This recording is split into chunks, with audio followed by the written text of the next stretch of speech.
Hello and welcome. This is episode number 57 of the VCD Roundtable. And in today's episode, we wanted to quickly cover a bit about what's currently going on in the CSP program. There are again a few changes and the latest around VCF and everything else we are going to discuss. And another heads up for Explore. Sasha, welcome. Yeah, welcome to our roundtable today. Some interesting topics all around the licensing stuff. So we still have the first questions there. So yeah, let's maybe, as we have the first question here on specifically the license stuff, license replacement. Let me quickly put that in here. License replacement is really annoying so soon after the one in 2024, especially for white label. To make matters worse, Broadcom did not issue guidance on determining the number of keys for certain products. As we go into the second half of 25, Broadcom, for those who haven't seen it yet or haven't heard it yet, has asked once again to replace the license keys. This time, as we have to replace the license keys, the difference is we now get subscription keys. And the subscription keys in the end mean, from a Broadcom perspective, that they have a fixed expiration date and things like that. I would also expect that with one of the next updates, the old license keys are going to be discontinued, like what Broadcom did in end of 24 already with a bunch of license keys. So there is a very good reason for you to actually make sure that you replace the license keys in time, so that you are sure that if there are any critical or emerging patches you have to do, that you put them in place. On the other side, on specific license keys for specific products, so for VCD, etc., is, as far as I know, VCD does not necessarily really count. I mean, it has a counter for licenses for VMs and stuff like that, but it doesn't really do anything, at least the last releases, if not someone from Broadcom has changed something. That behavior has not really necessarily changed. So from that perspective, this shouldn't be too much of an issue. The challenge with all of this is that Broadcom requiring all master CSPs to actually execute this also for the white label hosts in a relatively short time frame. And considering that we have also end of life for vSphere 7 and a bunch of other things coming up, this is a combined, let's say, at least quite an effort. Sasha, what's your opinion on the license changes? And I mean, as you lead also, besides sales, our support team in these areas, is like, what has been the impact so far? What has been the scenario? Yeah, we started to replace the licenses with our secondary white labels. Yeah, you are limited to 125%. That is one big problem with customers. They are using, for example, disaster recovery environments and currently have to license that environments. And now in the future, we need to find a solution how to license these environments. Maybe go with a commit, pay more.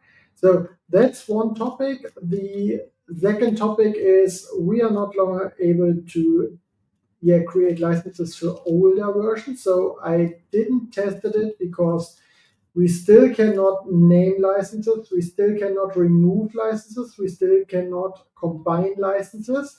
So we didn't try to make a downgrade until whatever is possible. I don't know if we can create vSphere 7 keys or not. But that's a point we need to take a deeper look, really, what happens there. Also, with the rollout of the new usage meters, make sure that you create all of your license keys for the NSX topics, because that will be counted as well with the new usage meter 9. So overall, yeah, there is a lot of tasks to do with creating the new license keys. I have expected that we get with this new change a description field per license key, maybe, where we can say, hey, that's customer ABZ or data center or cluster ABZ, because that's if you are a service provider, that's for your own environment useful information, as well as for the primary white labels to document. So now, again, you have to create your Excel files or tables or databases with all of that information. Yeah, and as we look into these different scenarios, I think the important part is, as far as I remember, Broadcom said you can use the current major release plus one release back.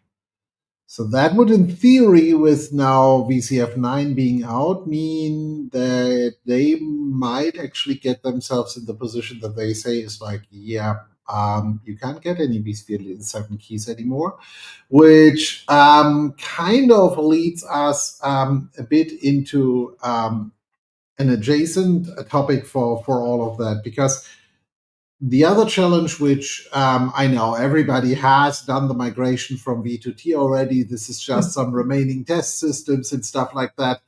But let's face it, we see a huge demand coming up again and again for V2T migrations at the moment. And we are still supporting them. We are offering them as not only from a support perspective, but also that you can outsource them to us, and we do them depending on the infrastructure, even on a fixed fee scenario.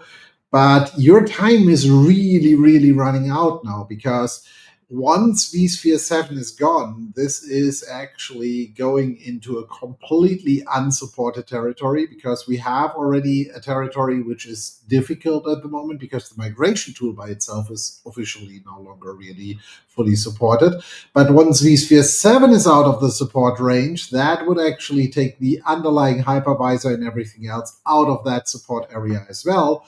And that could make some discussions really, really interesting. So V2T is more and more of an issue. So I think if you haven't started, so it's like get started immediately, because you're really, really running out of time for your V2T migration. And for all of those making fun about it or something like that, it's like, we know there are tons out there who have still not done any migrations. But considering the impacts also from a cybersecurity perspective, is you need to get it done, because you will not get any patches any whatsoever for the underlying hypervisor anymore. It's like you can ignore the NSX-V, where it's already quite a while for NSX-V where you didn't get any patches. But the problem is the attack vector on the NSX part was relatively low because the install base was low. The attack vector on an ESX, ESXi, however, is a completely different beast, because there are more ESXis out there. So there is a high chance, and I'm currently not expecting Broadcom to provide any any patches once the systems have been replaced, and so that's going to be a challenge. So, what's the status quo out there on the V2T migration scenarios, Sasha? Yeah, so we have a lot of customers who are still doing V2T migrations. We have a lot of new customers who come into us now and say, hey, there was a topic we talked about 2 years ago. Maybe you can help us now. We have now from our Z level a fixed end date where we need to be finished, and that's mid of August, mid of September. So and that's a big challenge now.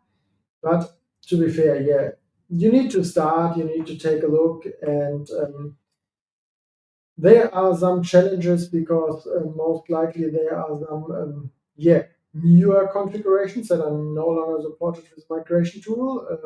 There is the latest migration tool 10.4.2.2 from the community, so some bugs are fixed and some new features are included now. So from that perspective, it looks good.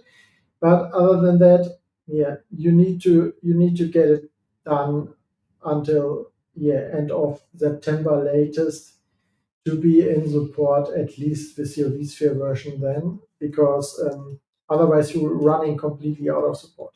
It's still now a bad situation for you if you need to tell your customers, hey, we need to do the V2T migrations, and if the customer asks you, hey, I heard NSX-V is out of support since years now, and yeah, it is what it is. You need to communicate it because there is a small maintenance window you need. So normally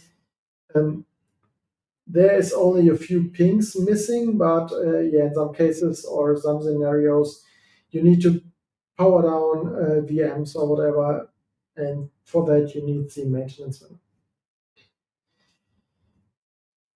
Good.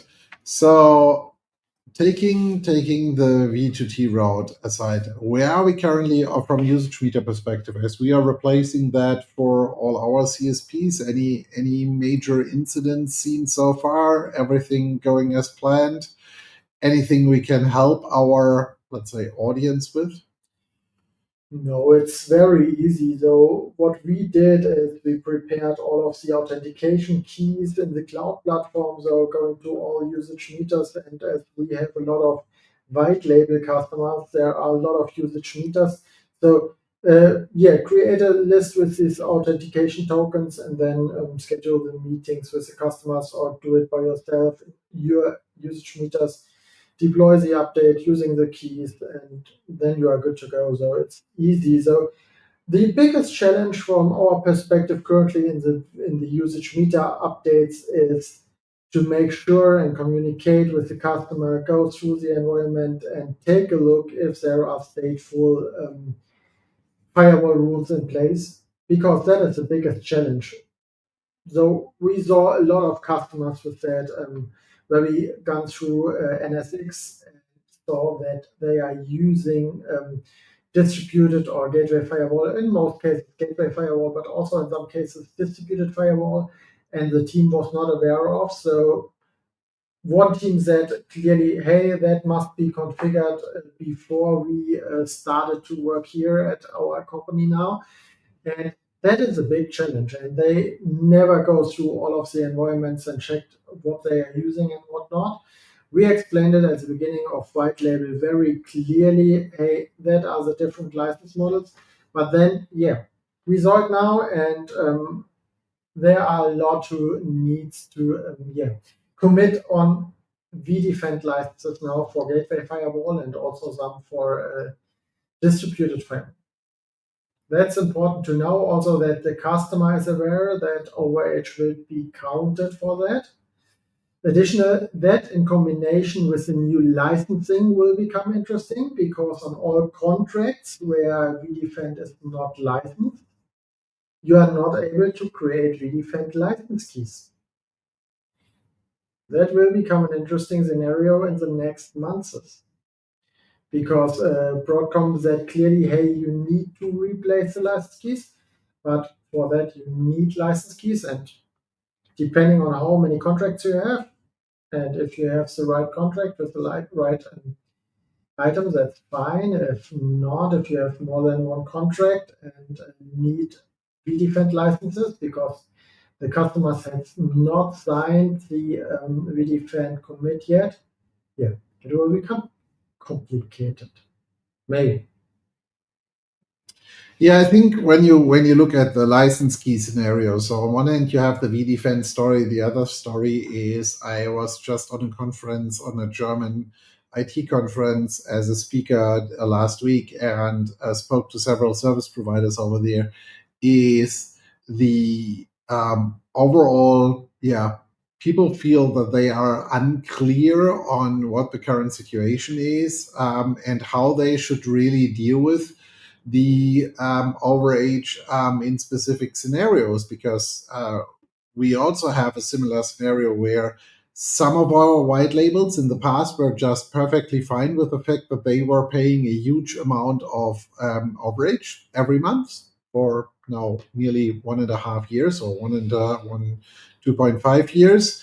And now that we have to limit them to 125%, this is actually going to be interesting. Whether people are then just going to either commit for the remaining amounts, or, which in the end is actually less money for Broadcom, to be fair, or if they are then actually going to just say it's like, we are taking it out. it's really going to be a question. The question is going to be, depending on the product, is it really limiting? Because we know from many Broadcom products or from many VMware products, except for ESXi vCenter and a few other things, is many of the license keys are not actually limiting features. So it could actually be that you still would have a higher overage. The question is, how would Broadcom deal with that? Because they now legally told everybody it's 125%, and we need to figure out what that's going to be. But so that is all around license changes, usage meters, and stuff like that. I think this is going to follow us along a bit longer than Broadcom estimates, because the time window is very optimistic, considering, especially in Europe, we have summer break. That's a nice announcement to say, it's like, all of you need to change the license keys, but the challenge is we need to have maintenance windows, and that requires there is enough staffing on the customer side. And so all of that comes into a time window where staffing, at least in Europe, is pretty limited. So we will see if this plays out for all over Europe and what the consequences are going to be. But that's going to be interesting. But let's keep that one out of the side. Is VCF9 is out. People have been starting looking into VCF9. We had a longer episode, so if you want to go back one episode, then you can actually follow along our complete VCF9 episode.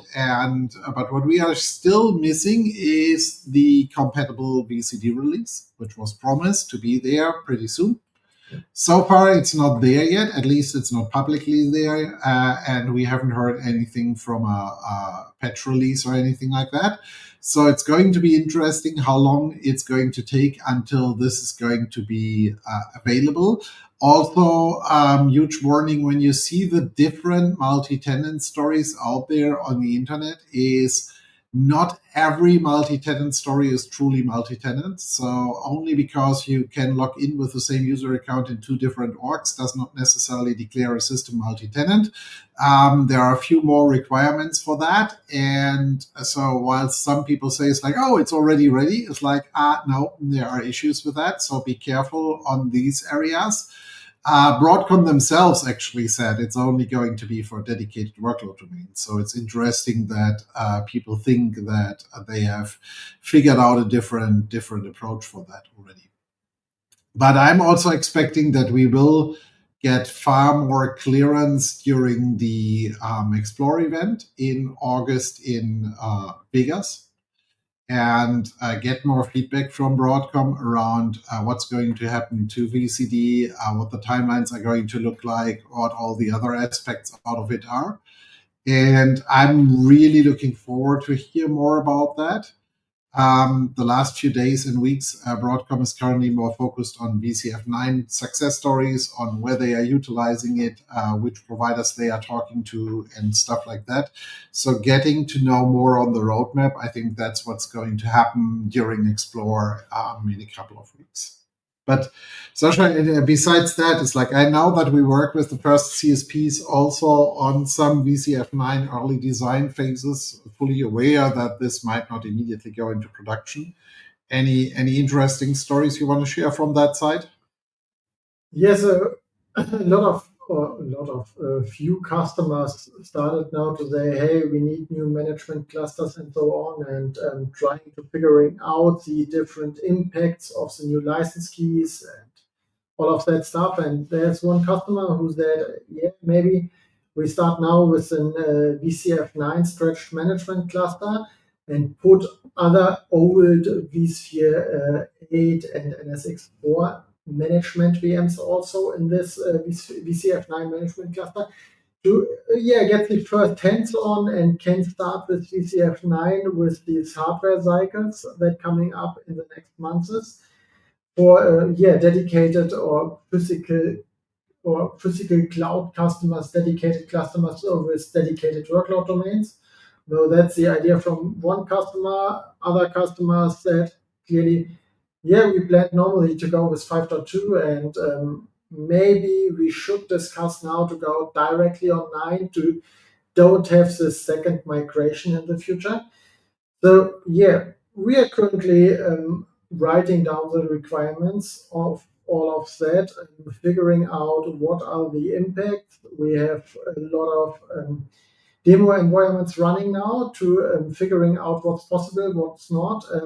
What are the impacts if you're going directly with 9? So from a network perspective, from a combination perspective of some automation stuff and so on. So there is not really a finished list now, but we clearly see that the service providers wants to go this VCF9 way and started to take a look left and right and figuring out how they can make it possible for their customers.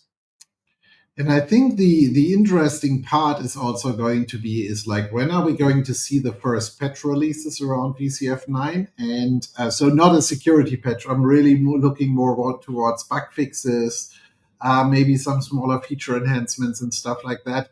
How big these release updates are going to be, in not from a file size, but really from a feature size perspective, to get a fully or a more clear understanding on where we are expecting to be, and how quickly Broadcom is going to move along now to make adjustments. And again, I'm expecting Explore is going to tell us quite a bit more around that. The other interesting thing as we speak about Explore as well is, from what we see and hear, is the Explore on Tour schedule has been released.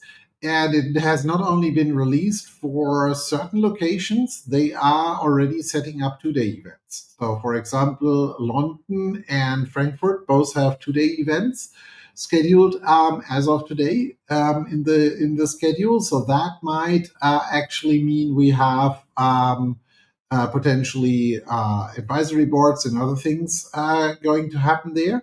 But so as a CSP, if you are not going to travel to explore in Vegas and you're looking for the European ones or something like that, you should definitely check in for these specific ones and see which ones you are going to join and when, and how you're going to deal with it. Also, as a reminder for Explore in Vegas, we are still giving away some public seats at our Comdivision and Friends dinner. So if you want to actually meet with us over a steak, then make sure that you join us on the Sunday night. We will have a steak dinner at one of at least our favorite restaurants. And then for those who can't make it Sunday night and who don't want to actually go on a big party on Monday or want to go there later, we are going to host the Comdivision poker tournament again in the Venetian Poker Room. No money needed, no nothing.